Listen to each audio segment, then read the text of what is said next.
Hi అండి, welcome back to Asreen kitchen. నేను మీ అస్రీన్. ఈరోజు రెసిపీ వచ్చేసి ఆనియన్ రైస్ని నా స్టైల్లో నేను చూపించబోతున్నాను. నోటికి ఏమి తినబుద్ధి కానప్పుడు ఇలా ఈ రైస్ చేసుకొని తిన్నారంటే ఒక్క ముద్ద కూడా మిగల్చకుండా తినేస్తారు.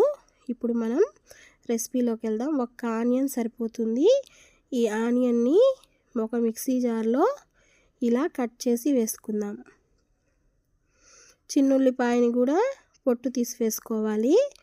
1 స్పూన్ జీలకర్రని వేసుకొని కొంచెం మిరియాలు, 5-6 ఎండుమిర్చిని వేసుకోవాలి.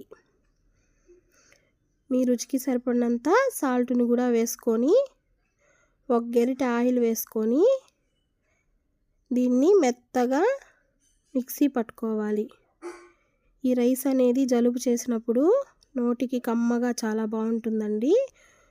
ఒక గిన్నెలో 1 గ్లాస్ బియ్యాన్ని వేసుకొని శుభ్రంగా వాష్ చేసుకొని 1 గ్లాస్ బియ్యానికి 2 గ్లాసుల వాటర్ చొప్పున పోసుకోవాలి.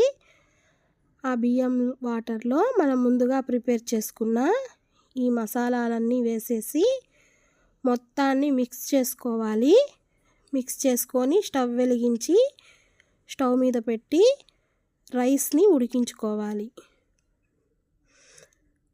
మూత ఉంచి ఒక 10 మినిట్స్ అయితే రైస్ అనేది ఉడికిపోతుంది. ఇంకొంచెం వాటర్ ఉందండి, ఒకసారి కలుపుకుందాము. ఈ వాటర్ మొత్తం ఇనిగిపోయేంత వరకు ఈ రైస్ని చక్కగా ఉడికించుకుందాం. ఈ మాత్రం ఉడికితే సరిపోతుంది.